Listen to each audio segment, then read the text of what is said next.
Hello, I'm here today to do a VR response to the hashtag #MyMajorFavorites. I'm super late to the party, but I really wanted to participate. I will link below to the original video by Toadstool as well as some others that I've watched. I didn't want to cheat, that is, I only wanted to feature one card for each major, so what I did was go through my decks one by one, pulling out the majors that I really connected with or liked, and if there was more than one choice for a certain title, I would lay them out in different rooms and parts of the rooms and walk through the apartment, picking up a card that jumped out from the grouping and not giving it a second thought. Not the most scientific way to go about it, but I'm a very visual person and this way just made sense to me. So, without further ado, here we go. To start off, we have the Fool from the Mood Tarot, a very traditional iconic image that has been modernized to include some dialogue. The Fool is seen talking to his furry companion, with their mind in the clouds. Without a worry or a care, they look as if they're going to walk off the edge of the cliff. The little dog's sarcastic warning going unheard. Next, the Magician from the Monstarot. To be honest, I didn't pick a Magician card from any deck, so I had to do a second sweep through my decks and settled on the image of a cute monster, using a mushroom as a table and conjuring flying eyeball flowers. The High Priestess is from the Cosmos Tarot and Oracle, not depicted as a human or other figure, but as nature itself. A large rock formation is ever being shaped by the water and lightning, until one day it too completely becomes one with the sea that thrashes its waves against it. The Sasuraibito's Empress isn't burdened by children. Her body is not deformed with a child growing inside. She isn't working at creating something, nor is she selflessly helping or caring for others. She is fully focused on herself and her needs. A sensual Empress, confident in her own skin. The Emperor from Britt's Third Eye Tarot had no competitors for this position. The only other card I can think of is from the Wild Unknown, where he is also depicted as a tree, but I think this image has more information that can be pulled from it. The Emperor's branches are connected to the sky, his trunk to the earth, and his roots grow long and strong underneath it. Behind him we have the energy from the sun, and within him a wise owl roosts. The Hierophant was another difficult one for me. Here we have a two-headed raven from the 8 Coins Tattoo Tarot, sitting proudly upon its ring.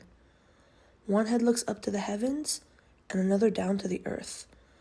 It learns and it teaches, passing on the keys of knowledge, down to whomever is willing to receive it. The lovers from the Dreaming Way Tarot are brought together by a divine force, or is it that they see the mystical and divine within each other? Are they showing regret? Are their thoughts straying to another? Perhaps they are learning to communicate better and seeking counsel.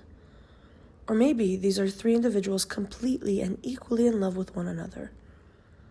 Look again, and these are 3 friends. No, they're a family. Love is many, if not innumerable amount of things. The Japanese Myth Tarot depicts a chariot that is in movement yet stays still. They are balanced, in control and aware of the forces around them. The Golden Tarot's Justice shows the inner struggles of choosing good over bad in a very literal way. The scales are being manipulated by angels and demons, by your deeds both just and self-serving or detrimental. An angel and wise bird watch over the ordeal. Perhaps this is us, removed and made conscious to our acts. Which way does our own scale tip? The Hermit from the Queen Alice Tarot is the caterpillar from Alice in Wonderland. He is a recluse, and when he appears to Alice, he shares his knowledge. He intentionally shares mysterious and difficult to decipher answers, gently leading Alice to go on her own journey of discovery. The caterpillar is not yet ready to rejoin society. He is not yet transformed, and so perhaps is not able to be more articulate or to give more concrete help. In the Dreaming Way Tarot, we weave our own fate. However, we must pay attention or we may be pricked and hurt by what we fail to see or do. Eventually, we'll have something to show of ourselves, hopefully something to be proud of. But in the case of failure, the wheel spins on and we can try again, learning from the times past. Strength as an energy or power that is within us. A very simply depicted strength card from the Britts Third Eye Tarot.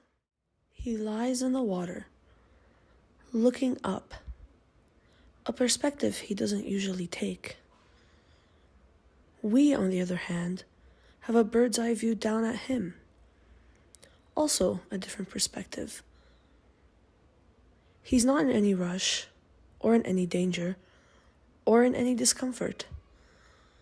Just taking the time to look at the sky, to look at things from a different point of view.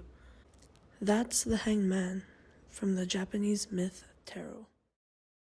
In the Cosmos Tarot and Oracle, death is shown as a state of immobility, as a state of being frozen, unable to move or change like the world around you. The figure, trapped in stone and stabbed, doesn't even have a face, as if they've been there for so long, no one even remembers who they are. A modern-day Temperance from the Modern Witch Tarot stands balanced perfectly. To one side, there's all the good things, like books, healthy food.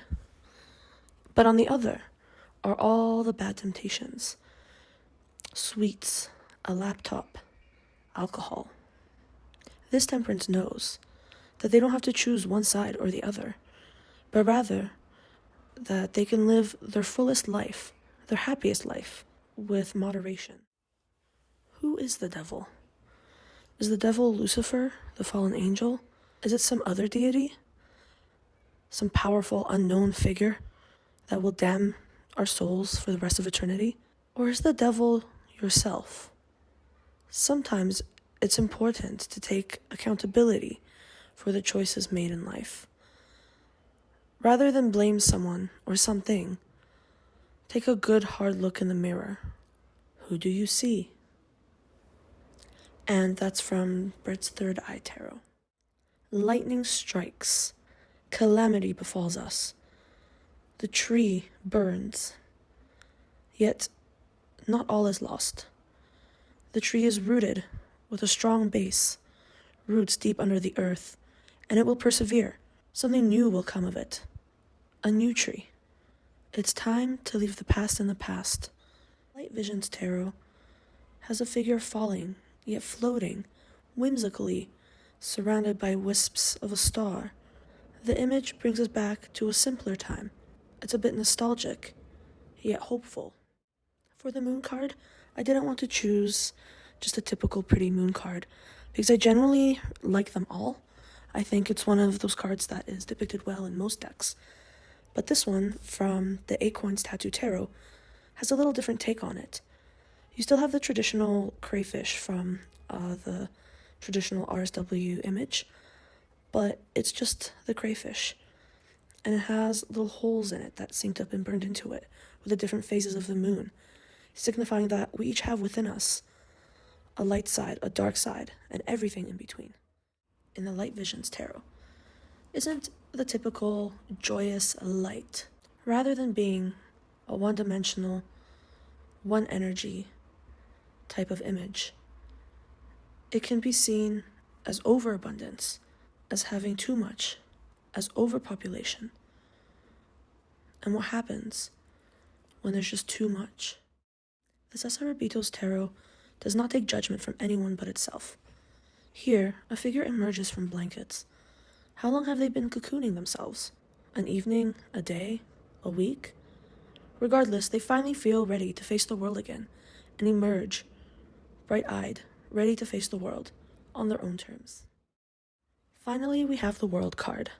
This one comes from the Weird Cat Tarot. It's my favorite because it just embodies what the world really is. It's the world around us. It's our curiosity, a fuzzy cat belly that we can rub. So yeah, that's me. I'll have the titles of the decks and who they're by in the description below. Take care and stay safe.